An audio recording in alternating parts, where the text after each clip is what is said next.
days at the stick. From who's got it better than us to brick by brick. It's always the 49ers way, from off-season to game day. Yeah, we talk back. It's the 49ers Cutback.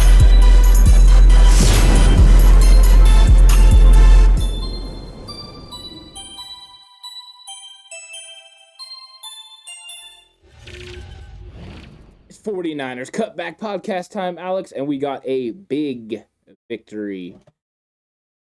Huge, Ant. Huge victory. Who needs that? Who needs an infinity gauntlet when you got yourself a Jimmy Garoppolo? I'm just kidding. Elijah Mitchell, yes. A Deebo freaking Samuel. Trent WIlliams. Trent WIlliams is always phenomenal. And Ant, we cannot forget the emergence of Brandon freaking Aiyuk. It's a huge 49ers win versus the Bears.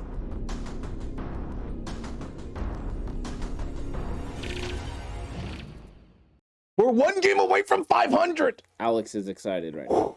Pumped, man. I'm jacked. You should be jacked too. 49ers fans faithful. You should be excited too. You can be upset about, maybe the game not being as clean as you want it to be. Maybe the Niners didn't win the way you want them to win, but a win is a win in the NFL at the end of the day. You took care of business with a very depleted defense. Make sure you hit the like button. Hit the subscribe button if you haven't already. Become the newest member of the Cutback crew.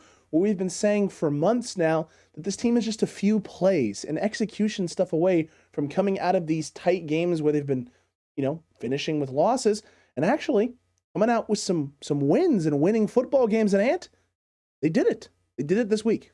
I'm hoping that this game is a forecast of the season where the beginning was struggles.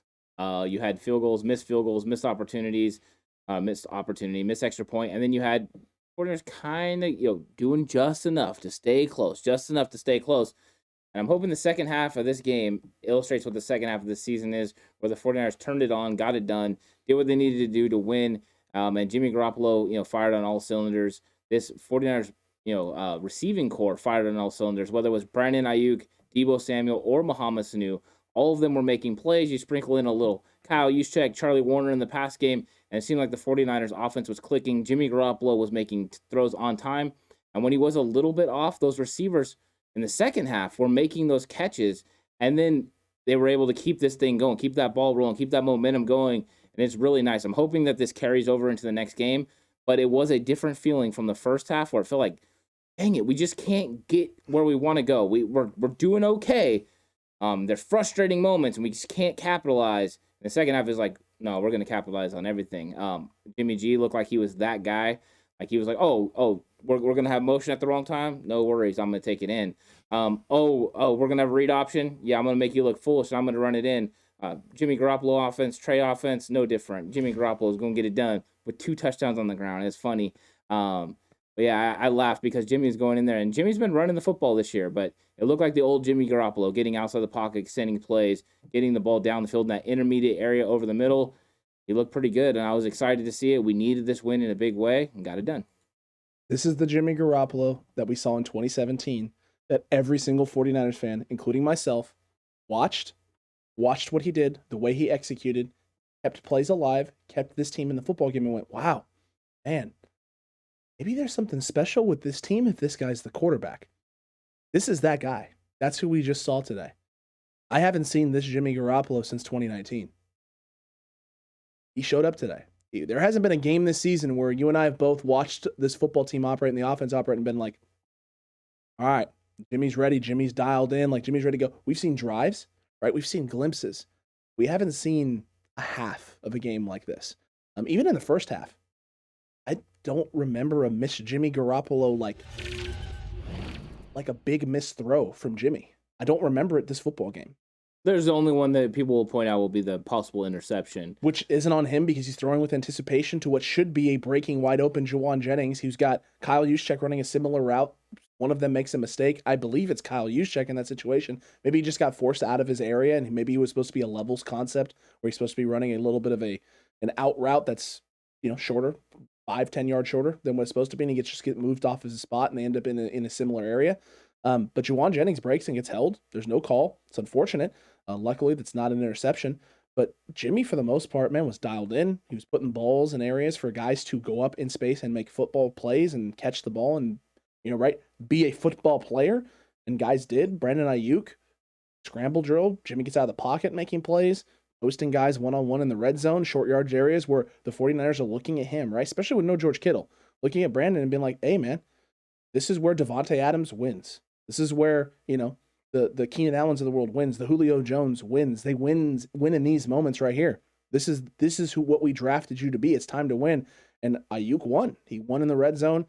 Even that slant pattern that gets knocked away. It's great coverage by the defender, but he's got the inside leverage. He's got position. Maybe you want him to create a little bit more separation.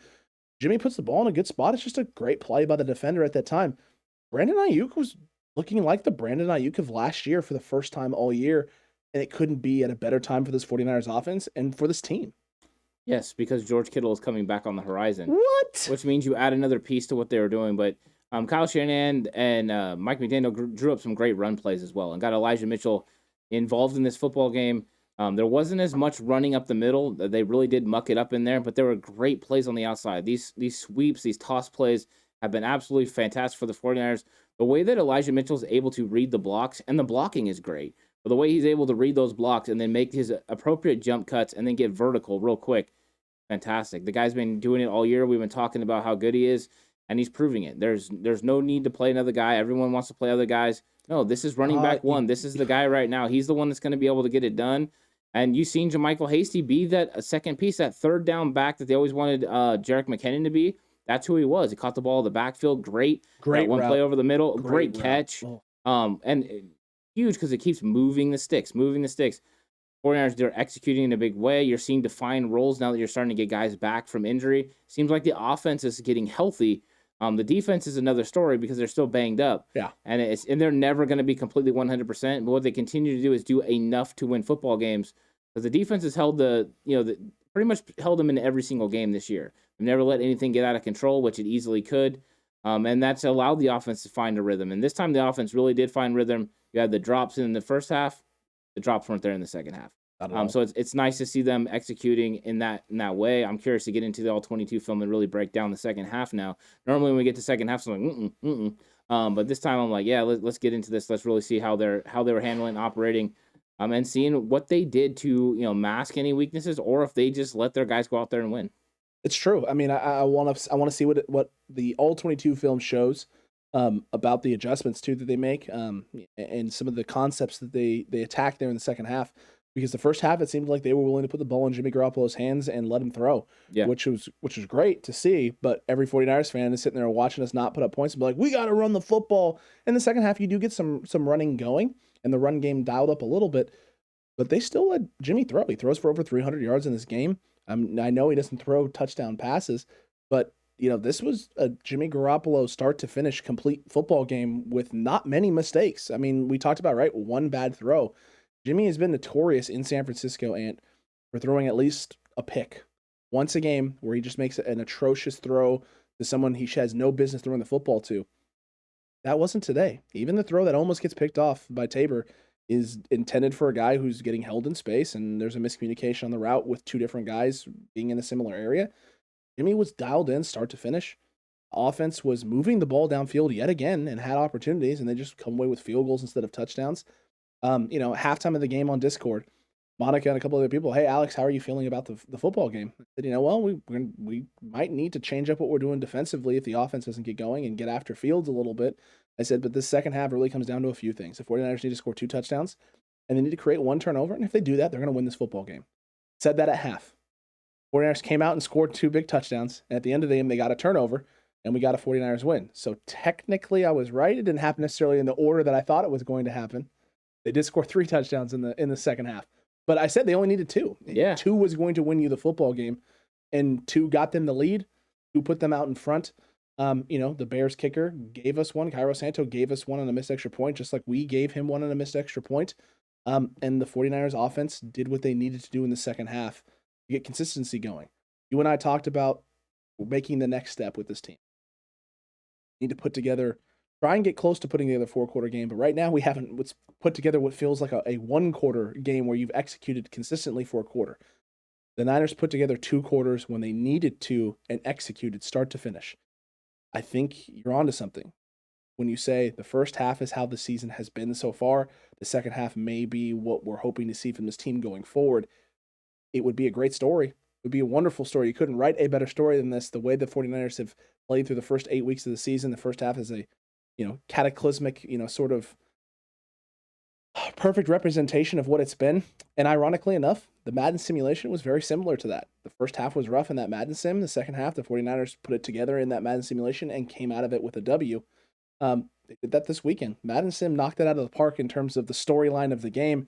And Ant, it could be the storyline of the season because you're going to have guys getting healthy now at the right time on both sides of the football for this team, as we're seeing players across the league now for other teams, key players going down 8 weeks, 9 weeks into the football season for these teams. And some of those teams still have, games to go until a bye week, which means they're not getting a break. They're not going to get a reprieve where the 49ers did and now have survived, right? This ruling 7-game start to the season and have the top possibility to get all these guys back at the right time. Yeah, it's a war of attrition in the NFL season. I mean, it really is who's left standing at the end. And all you're trying to do is get an opportunity to be in that conversation. The 49ers, if you really break it down, they weren't executing at pivotal times, but still making enough plays to get the offense or special teams opportunity to put up points, right? So Every single drive ended up in an opportunity to put up points. There's no turnovers. There's no turnover on downs. The 49ers executed, went forward on fourth down, got it. Everything that they were doing, they were at least giving themselves a potential of points. In the first half, they weren't executing on touchdowns. They weren't getting into the red zone. They weren't able to do that. In the second half, they capitalized on those situations. So if you really look at it top to bottom, the offense did what they're supposed to do, right? Score on every possession, or at least have the opportunity to do so. You were in range for either 3 points or 7 points. Right, and that's what your goal is. So offensively, they came out with a plan. They stuck to it. They got through the whole game, and they executed at a pretty high level. Just the second half is the execution comes to a huge level. Anytime you were in a big third down situation, somebody made a play. Debo Samuel with a huge run. I think that play on that screen pass is one of the biggest plays for this season because I think it did completely flip the momentum of that game. And after that, the 49ers get a stop, because we had the extra point miss. The 49ers get a stop, get the ball back, and go right down and score again. And then convert on the 2-point of course. And that's what it does is all of a sudden it went from, we just flipped the script on these guys. We went from being down 7, to up 8 or up 7. Up 7 that quickly. That proves, they started getting that confidence, started getting that swag. You've seen the energy level from some of these guys change. And I think that they're going to be a confident group now, and they're going to be willing to go into this game against Arizona and try to get a win. But this game meant a lot, and it meant a lot to their mental because losing 4 straight games is tough. But when you can come out of it, you can get that belief, like, you know what, we lost those, but that's not who we are. That happened. We're not going to say that didn't happen. That's who we were. Yeah, but we can go out and execute now over the remaining part of the season, and we can get this done. And because we have 2 big divisional games left, or coming up, if we win these 2 games, it completely flips the outcome of what this season looks like. Not only does it make you in the hunt for the playoff spot, but also for the division crown winning these 2 games. Correct. And listen, neither one of us is going to sit here and say that the 49ers are back in contention for the NFC West. No. But what I will say is a win against the Rams and a win against Arizona. Arizona first, take care of business there. That gives them 2 straight, and they still, I think, have 2 or 3 more games until their bye week, with them still having to try and overcome the J.J. Watt injury, the injuries on the O-line, and Kyler Murray dealing with his ankle stuff. If Kyler Murray is out this week and ends up missing a game or 2 more, you could talk about Arizona, who started 7-0, right? World is their oyster. They're the darlings of the NFL. They are the best team in the NFL. If Kyler Murray misses 2 games after this and they lose 3 straight, okay, now what? 49ers win 3 straight. You're a game back of Arizona. Mm-hmm. You're 1 game back. An NFL season can change in a heartbeat, on a dime. You're not out until you're out. The fat lady isn't singing until she's actually singing. You could start off a year absolutely atrocious and climb your way and claw your way back into the fold and into the thick of the hunt just by doing the things you weren't doing early, executing, converting on third downs when you're supposed to, getting stops, making teams settle for 3 points instead of 7 to give yourself an opportunity and get yourself a chance. And then the things that are outside of your control, right? Getting healthy at the right time, meshing and molding at the right time, everyone gelling and clicking and getting on the same page at the right moment. You can start a season clicking, but if something goes awry and you lose that sense of identity or that sense of what made you special, Sometimes it's hard to get that thing back. It's hard to find that again because teams know what it is, right? They know what it is that makes you click. And I said this on Quest for the West a few weeks ago, and you and I talked about it. The 49ers have created a blueprint now for dealing with Arizona. They've created a blueprint. Arizona created a blueprint for how to deal with the Los Angeles Rams as well. And Kyle Shanahan has always had success against McVay and that team. If the rest of the league is taking notes, and it looks like they are, because the Green Bay Packers were a depleted football team who, you and I said right here on the show, it would be great if Green Bay wins this football game. I would love to be wrong about this game. But those weapons, that's a lot of weapons that you're missing. I just don't see it. It's probably going to be a tight game, but I just don't see it happening. Well, it happened. It happened. Okay. Everyone's got a blueprint now to how to deal with and slow down this Arizona offense. If teams start executing, Arizona's offense struggles, they're missing a key piece in their run game, well, their strengths now their strengths are now limited, right? The areas that you can attack them and keep the game low, control the football, run it on them, now becomes a lot easier with no J.J. Watt in there. And the path for the Arizona Cardinals to stay one of the best teams in the NFL has become extremely difficult for them. Yeah, I think one of the key things is finding balance on offense. And the 49ers found balance in this. Huge.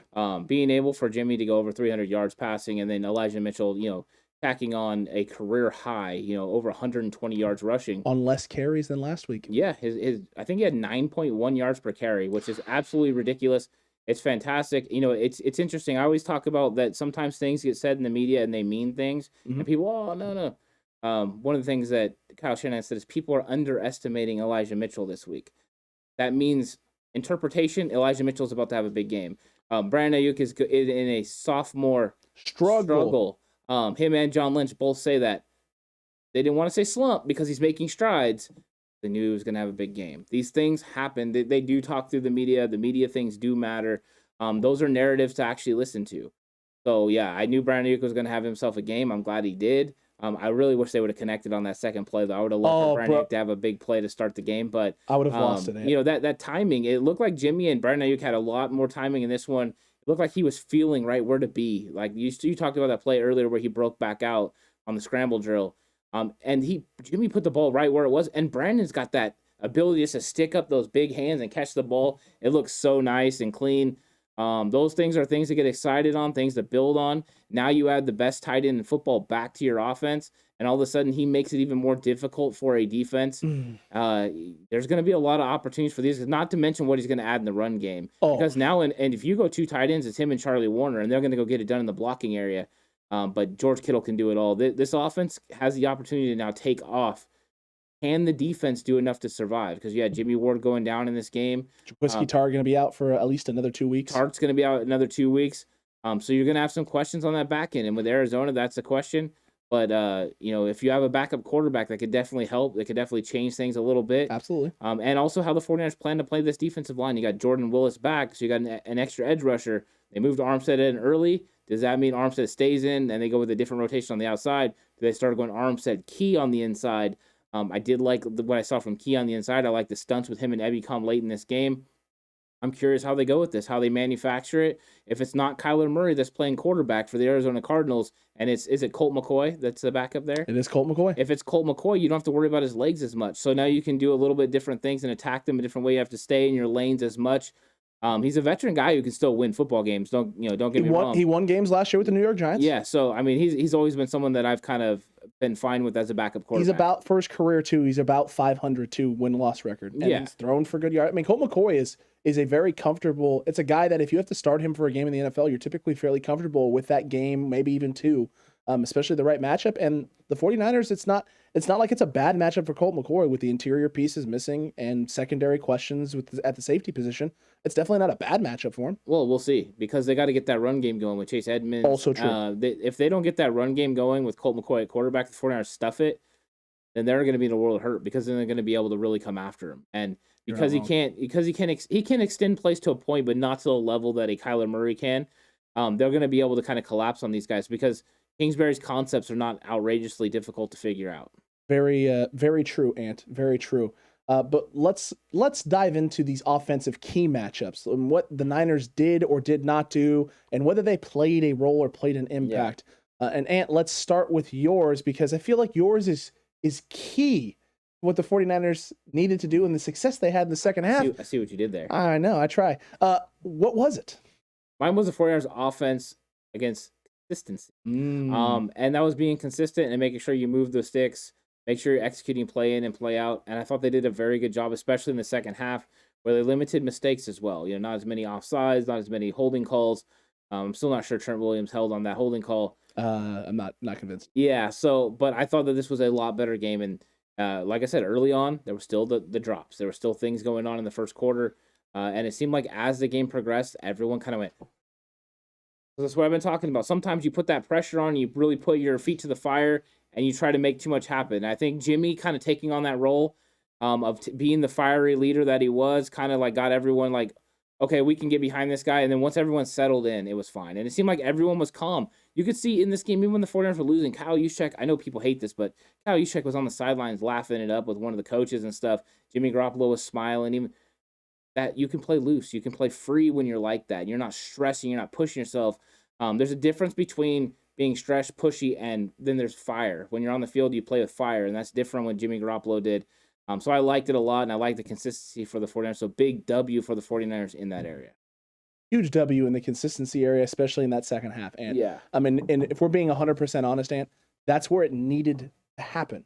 Yeah. If it was going to happen somewhere, it had to be there. It had to be offensive consistency at crucial points of this football game. Didn't necessarily need to be the first quarter or the second quarter, although, it would have been great if your wow, that's bold would have came true in the first quarter.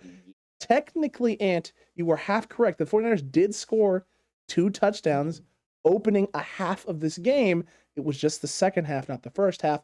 I'll give you half credit for that, my guy. Half credit on that. But that's better than no credit. And you get some bonus points for that. But my key matchup offensively was the Big Mick, Mike McGlinchey versus the Big Mac and Khalil Mack. And Khalil Mack was so afraid to play that he just didn't even show up against Mike McGlinchey. No, this was a nothing matchup, essentially, because no Khalil Mack, which means it now becomes whoever the next guy is. At times it was Robert Quinn over on that side. At times it was another pass rusher, another edge rusher. Sometimes it was guys off the edge. But for the the most important part is that McGlinchey didn't have to face Khalil Mack today, which means McGlinchey needed to step up and play well. And he did. He executed when he needed to. There weren't a lot of run plays today, Ant, when they didn't work, where I was like, man, Mike McGlinchey missed. Mike McGlinchey was hitting on all cylinders in the run game. He was doing his job in the pass game. He was giving Jimmy Garoppolo clean pockets, and that's great. That's a positive building step for Mike McGlinchey now heading into Arizona and a very, very talented pass rush there that isn't going to be as formidable because you're missing J.J. Watt, so things get a little bit easier. You can chip a little bit more often because there's less guys and less bodies to account for in space for that Arizona Cardinals pass rush. But McGlinchey did what he was supposed to do today. We kept Jimmy clean. We kept him upright, and Jimmy Garoppolo paid off in a big way. Yeah, there was no McGlinchey normal plays where you're like, ooh, there's usually one. There's always one.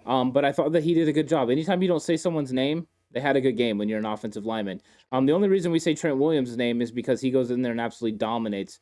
But he held his own against, Quinn, who is, a good pass rusher. Absolutely. And Trent Williams is a guy that, has been playing with some injuries a little bit. Bro, I can't believe we paid him all of this money for him to go out and just dominate for 4 quarters. And there's one play in this game where he puts Roquan Smith on the ground on an outside sweep. I was loving it. There was that one. There was also the one where he's just escorting a gentleman to the Bears sideline and the Bears bench too on a toss. It's just like, man, I love you, Trent. I love everything that you do. But you're right. That was a big matchup, McGlinchey against whoever the edge rusher was. Whether it was going to be Khalil Mack or anybody else. And McGlinchey took care of business today. McGlinchey won. So that's always good. Again, Jimmy Garoppolo had a lot of times where he was just sitting in the pocket, waiting, a little bit of movement, waiting, and able to get the ball out. So clean pockets for Jimmy is always good, and McGlinchey did his job today. He definitely did, Ant. But now we need to talk about these offensive players and the offensive performers that literally were just beasts from start to finish, or at least for a good chunk of the game. It's time for our offensive straight beast of the game.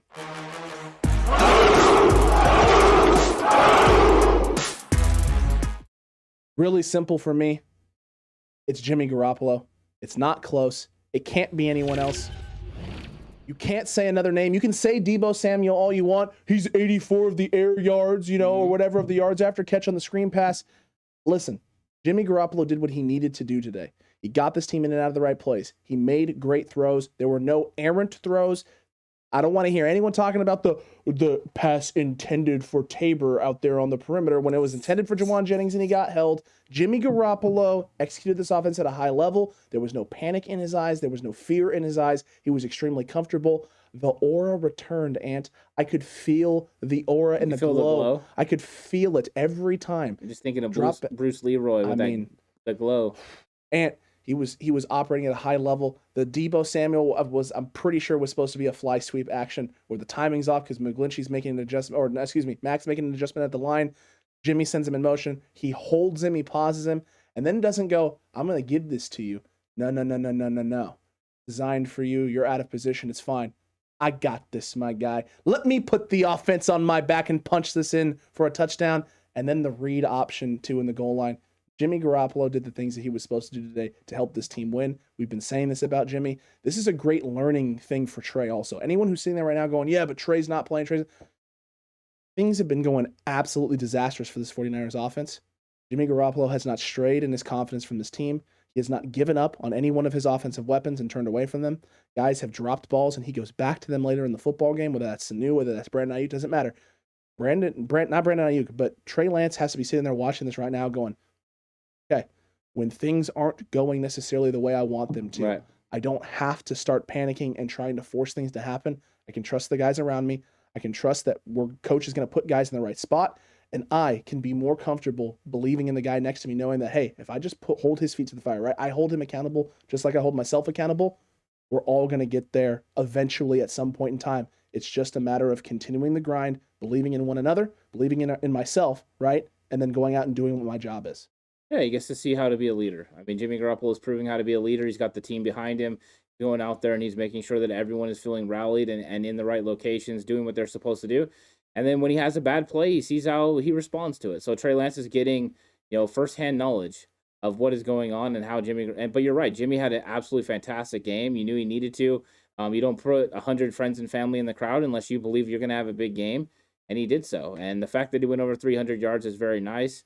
I liked everything he did in this game. I thought he was playing really well, hitting all of his locations to a point. There was a couple of throws that were off. I mean, you're an NFL quarterback. That's what's going to happen. You mean to tell me that they don't always make perfect throws? 100%. Oh, my. And, you did make a statement that, don't come at me with Debo Samuel being the one guy. You're smart for that. I came with two guys. Debo Samuel and Brandon Aiyuk together in tandem did what we wanted them to do since they've been put together. They came out and they put this, offensive pass game on their backs and made some big time plays.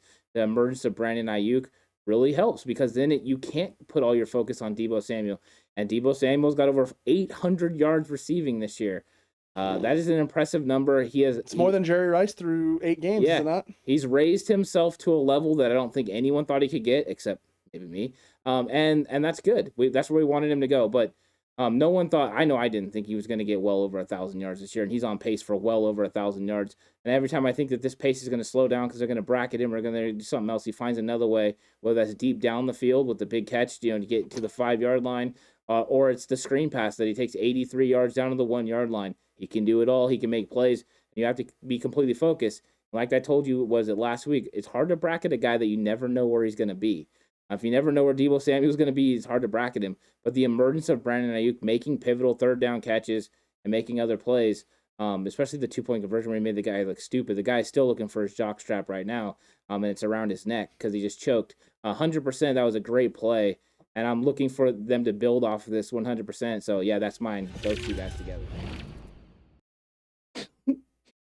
Oh, man, that is just glorious. The imagery there, and you're welcome. The level of just absolute sheer disgustingness that was that route on that gentleman. I mean, it was. I thought it was disgustingness of the jockstrap around his neck. Well, I mean, the jockstrap is around his neck because of how disgusting that route was. It was nasty. It was nasty. It was a nasty route. It reminded flashbacks to the Bills last year and that slant he ran on Tre'Davious White. Oh man, it gave me the goose pimples. I was like, oh, there he is. He's back, folks. It's Brandon Aiyuk. It's the Brandon. Oh my God! It's Brandon. It's Brandon Aiyuk. He's back. Oh my goodness. JR was losing his mind too. Look, that's fair. Deebo Samuel has been. I mean, I can't put it into words. I really can't, because I thought this guy was one of the better wide receivers in the league. I didn't know that he could be this, though. This right here. I know he can take the deep shot. I know he can beat guys over the top. I know he can excel in the screen game. I know he excels great underneath. I know he excels great over the middle of the field. But to consistently do it each and every week at this level, that's hard in the NFL. That's hard in any profession, to be that good in every facet of the game that's being asked of you. You know, on my job on a given day, I'll be lucky if I'm great in every facet of my job. You know, it's difficult to do that day in and day out. Use it every week, every practice, every game, film room, film study. You don't play at this level unless you're clicking on all cylinders in every way that is being asked of you. And Kyle Shanahan doesn't continue to put you in spots to make those plays if you're not clicking at that rate each and every game, every day, in every scenario, that it's being asked of you. Debo Samuel is, a godsend this year. He really, truly Not is. bad for a gadget guy, right? Not bad for a gadget guy, man. I feel like anyone who said that, right, is probably punching themselves in the face right now because of how awful that They're the take meme is. of Homer Simpson. They're just like fading Into the, it just can't last. That's what they're saying now. It can't last forever. And you know what? You may be right. Maybe it doesn't last forever. Maybe the rest of the season he only finishes with 600 yards instead of the 800 he's put up through his first 8. That's still going to be a 1,200 plus yard season for Deebo Samuel in the receiving game, which means if he's only getting 600 the rest of the way, that Brandon Aiyuk is getting more targets and more touches, George Kittle's getting more targets and more touches, and a more diversified 49ers offense is a more dangerous and deadly 49ers offense. You know that's right, Ant. and once Joey Sly's gone. The big 14 Jalen Hurd is returning. Look, the 49ers offense is just getting themselves into the right groove and the right mold, and we're hoping that this carries in through the rest of the weeks. But the defense, this was different. This was a much different game from this defense. This defense has been locked down, not giving up a lot of movement, getting off the field, especially as of recent. That wasn't the case this game. A lot of check down stuff they gave up. They really tried to prevent the over-the-top deep stuff. No defensive pass interference calls, and so my wow, that's bold comes true. 49ers fans, Cutback Crew, some of you were laughing at me for saying it because it was funny, but also going like, we're going to get one, right? Not a single DPI, folks. Not one DPI. We did get a holding, but no DPIs for this team. Josh Norman with a big pick late in this football game, as well as the two, what would have been, two, he did. He forced 2 fumbles. We don't recover either of them, but I mean, he's got like 7 or 8 of those now on the season. He's consistently causing turnovers and creating turnovers for this team. They just have to start bouncing the 49ers way. But the 49ers defense did enough, right? It was bend, don't break today. They didn't break for the most part, other than a few drives. The mobile quarterback and Justin Fields hurt us with the boot stuff. Not having necessarily the pieces in the secondary like a Jaquiski Tart to be able to come out and set the edge at times hurt. The DNs lost contain more frequently than they should have. And anyone, wanting to complain about, well, Eric Armstead always loses contain. Bosa lost contain today. Willis lost contain today. You had Samson Ebukam lost contain today. It was a host of guys who lost contain. They were selling out for this run game because it was gashing them. They were trying to make sure they slowed down Khalil Herbert as best they could. In the first half, the run game was really, really effective and really efficient. And the second half, the front, especially the interior guys, whether that was Street, whether that was Givens, DJ Jones, they did what they needed to do. They started eating up blocks. They started splitting double teams and making plays in the backfield. And it was glorious in the second half, slowing down that run game and kind of forcing Justin Fields, especially late in this football game, to try and be a passer. And he started to struggle a little bit. I want to watch it from the all 22 angles, but my interpretation of what happened was they started in a wide 9 and they expected to keep Justin Fields inside the pocket, but they were leaving running lanes for the running back to be able to go. Herbert was looking pretty good. He is that one cut and go guy. Everyone that talked to us about from the Bears, they're right. He's a good running back.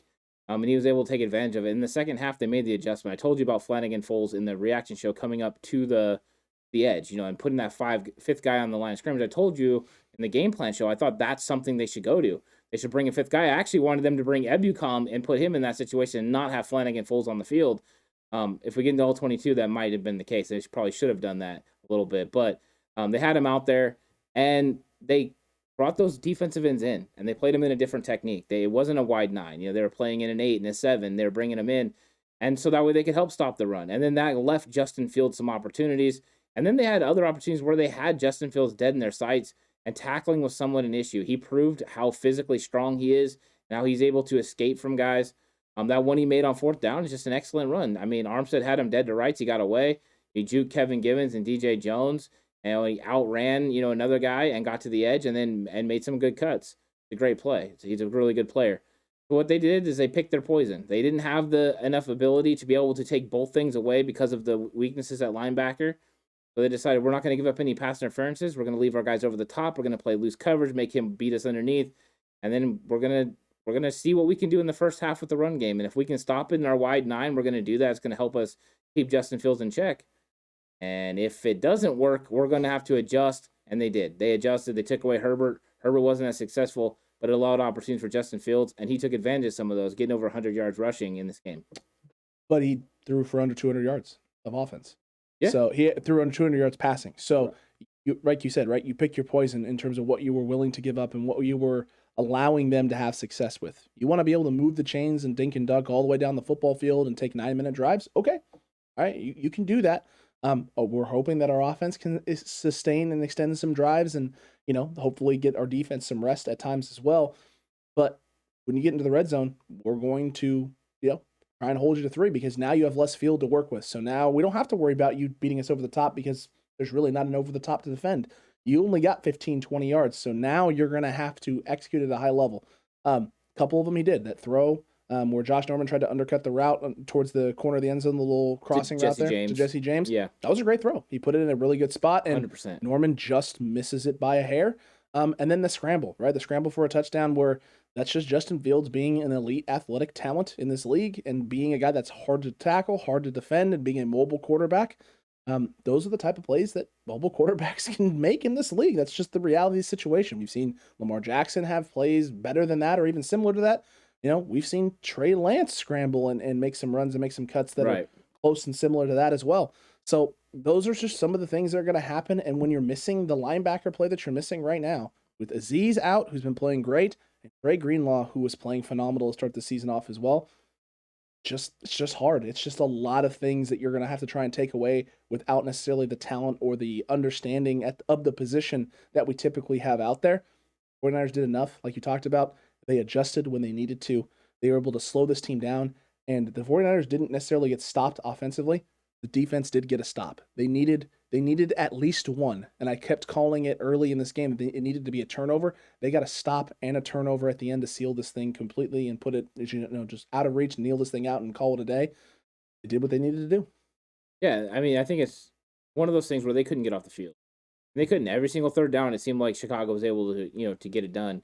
And that is something that the 49ers were living with. They were just trying to survive. They were just trying to hold on, do enough, make Chicago earn it. And you want to consistently make Justin Fields make that play. And you've seen him, as the pressure built a little bit into the 4th quarter, you've seen him overthrow Allen Robinson. You've seen him make a couple of little hiccup plays where the pressure got to him a little bit. Not a lot, because he did such a great job in this game, but just enough where consistently they couldn't execute for 4 quarters that way, and the 49ers knew if they played this way, they would give themselves an opportunity to win, and it worked out. Was it their best defensive performance? Absolutely not. Was it frustrating to watch as a fan? Absolutely it was, because they kept converting on 3rd down, converting on 4th down with a big touchdown run. Those things are normally backbreaking for a defense and for a team, but the offense was getting it done for you. So the defense could rely on the offense today. Complementary football, working in tandem. The defense was struggling. Offense took care of business. Maybe next time the offense is struggling, the defense will take care of business again. But just get it done. And if they ever get it together at the same time, look out, because here comes a blowout. Big blowout, Ant. Yeah. But look, we both had key matchups as well, and let's talk about if they played an impact. And we'll start with mine, which we all know did, because it was part of built into my wow, that's bold, and that was our defenders, our DBs, handling business and knowing what to do with the hands and the hand placement. Other than the holding call, beautiful defense, beautiful, absolutely beautiful, bonita, however you want to say it. It was glorious. The defense did what they were supposed to do. The DPI's non-existent, Ant. We didn't take the field right and give them extra additional yardage. You made them play underneath. You made them check down.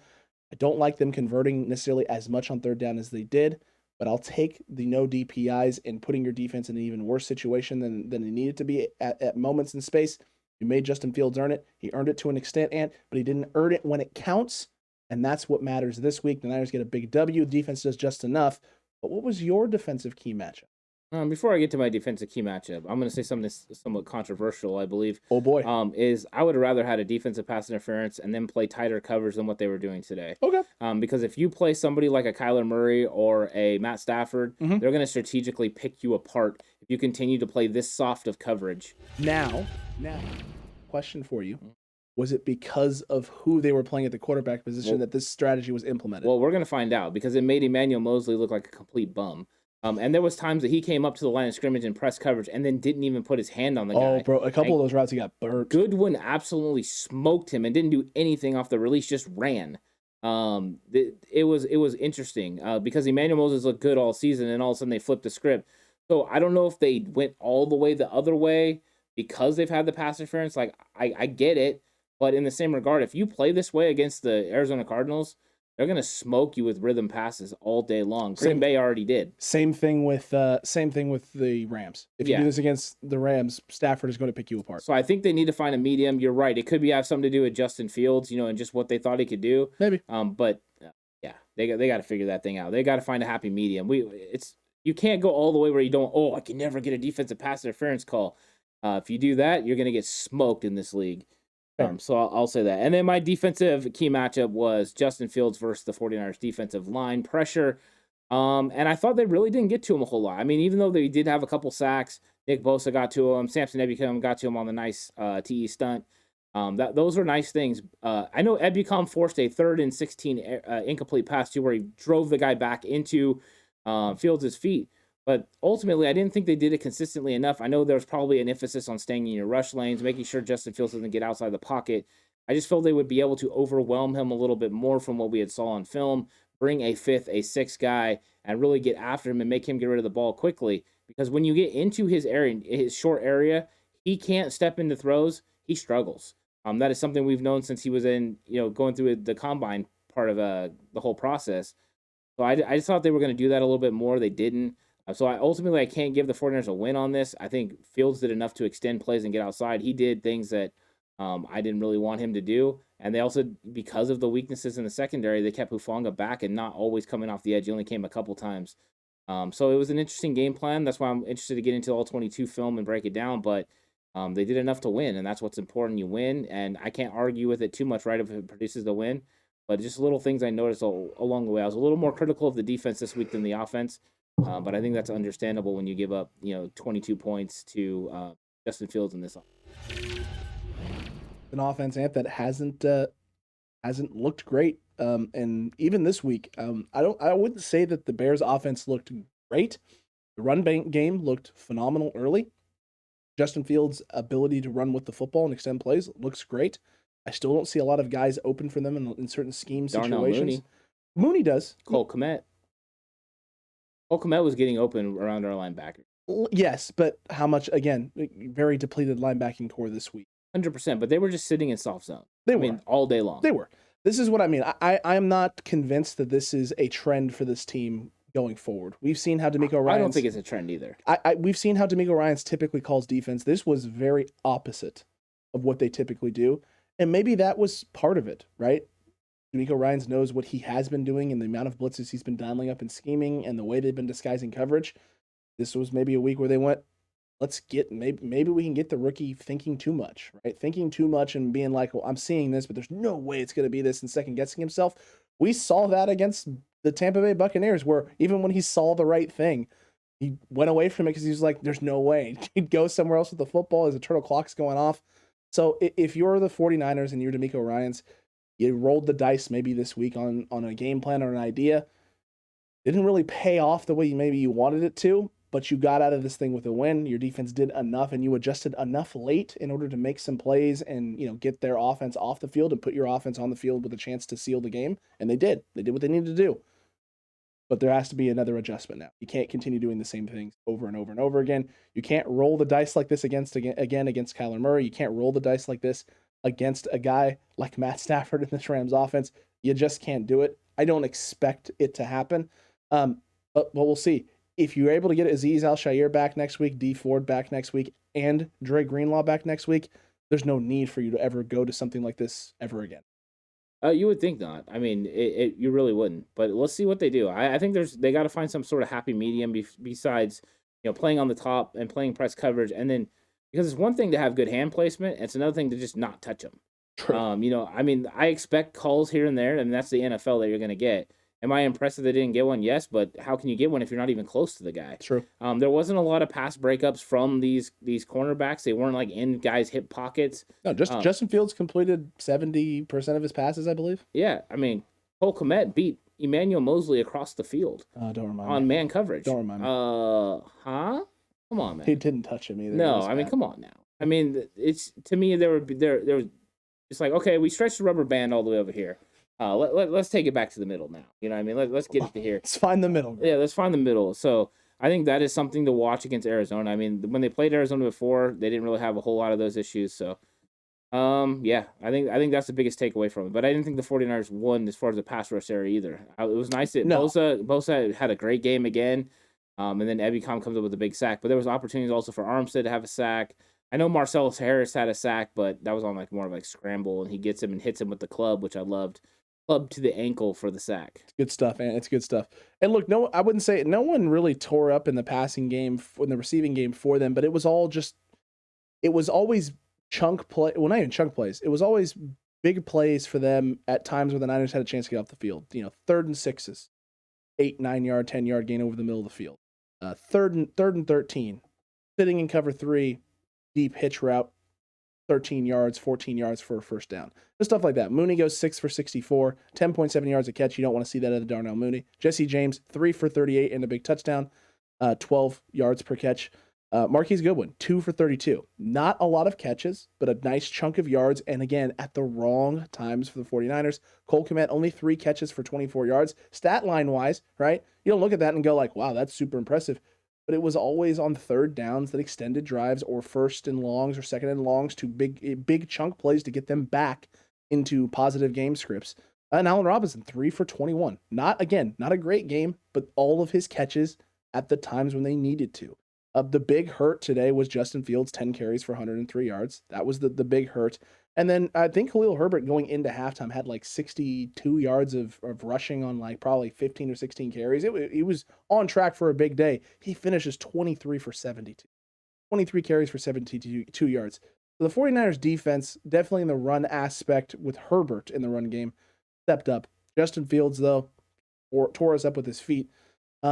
We'll see. We'll see what adjustments are made. And the All-22 film is going to give a lot of insight, too, about what the 49ers did early that didn't work, what they did late that did work, and maybe helping us and definitely D'Amico Ryans, but hopefully helping us get inside D'Amico's head and figure out what that middle ground actually is going to be going forward. Yeah, maybe they clamped down in the second half, too. They could have done that, too. Because they did start getting off the field in the second half. So maybe it was a first half emphasis. We're going to do this.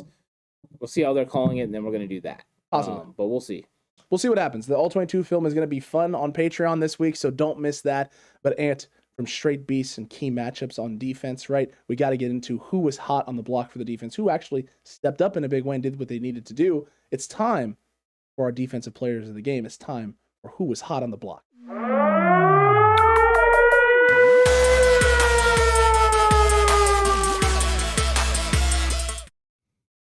Yeah, and my defensive block is hot player of the game, Bosa. It's got to be Nick Bosa. Bosa was doing it in the run game. He was doing it in the pass game. Got after Justin Fields a lot. I thought he had another great performance. He's back on track. I think he's definitely set to get double-digit sacks, but I was impressed with him overall. He went out and studded up. We normally used to seeing him on the defensive right side, played primarily on the defensive left side with Samson Ebicom, hanging out in his spot. I thought he went out there and took care of business. Not being on the blind side, but being right there in Justin Fields' face every single play. So well done by him. Absolutely well done by him, Ant. And I'm actually going to throw a swerve. I know we talked pre-show, and I gave you a name. But the more that we've talked about this game and what happened in the second half, and the more I just took a look at the stats and the numbers in terms of the run game for the Chicago Bears, I have to switch this up. I was going to go with Samson Ebicom, and I may have watched the All-22 film and kicked myself for doing this. I'm going to go with DJ Jones.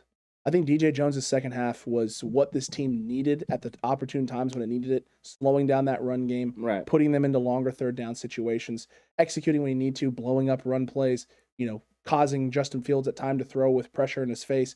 It allowed Samson Ebukam to have those one-on-one matchups so he could create those sack opportunities, and those stunts would actually work. Because they weren't expecting that TE stunt when it actually happened, when they dialed it up. They were expecting a straight rush opportunity there. Ebukam works inside of Peters. Nobody is there to help. He blows right through, as I think it was Arden Key you said, right? Comes off the edge, completely untouched as well. DJ Jones did what he needed to do today. He stepped up in a big way. I enjoyed every second of it, every minute of it. The defense drove me crazy in the first half. Gave me some moments of joy in the second half. And the 49ers offense, Ant, fills my heart with glee as we put up 33 points, get this big W, and move ourselves one game closer to 500. Yeah, you got to get the win. You do what you got to do to win. The game plan worked overall because you walked away with the W. Accurate. So looking at it from a point of view where you're just pointing out what is there, yeah, there's some things that are there, but DJ had a great game. I remember we talked about it a little bit in the pre-show. That he had himself a day. He made some good run plays, good run stops, and he's gonna have to. I mean, he's the one that's really still there from the middle. That starting core. He's gonna have to hold it down. I seen one time where they would pull him off on third down and they kept him in. So that's gonna be. I mean, that's the thing. He's gonna have to contribute to this football team. He's gonna get a lot of run. He deserves it. He's a successful player in this league, and I'm curious how the rest of the season goes for him. But good choice. Thank you, sir. Thank you, my guy. Not as good as Bosa. I mean, you can't really pick better than Nick Bosa right now. He's playing like an absolute monster. True. But there are guys, Ant, who maybe they're not playing well for the full game, but they are bringing the hurt. It's time to talk about the hurt business players of the game.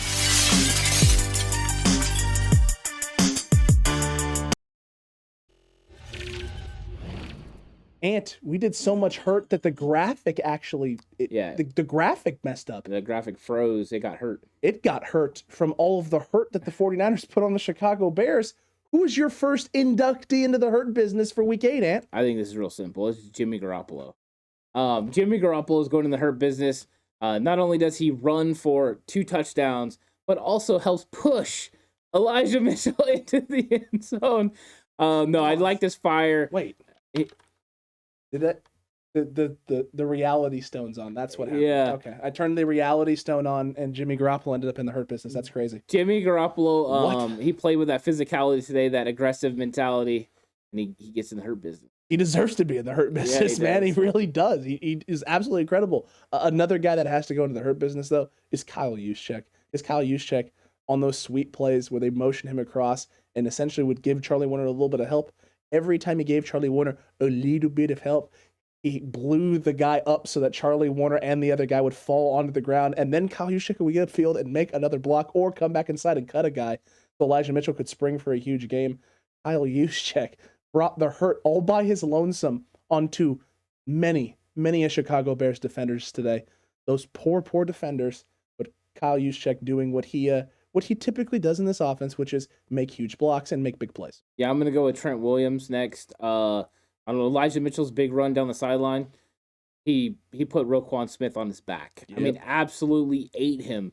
And Roquan Smith is like, I'm riding along. I'm having a good day. I'm riding along. Then boom, there's Trent WIlliams. Hello, Silverback.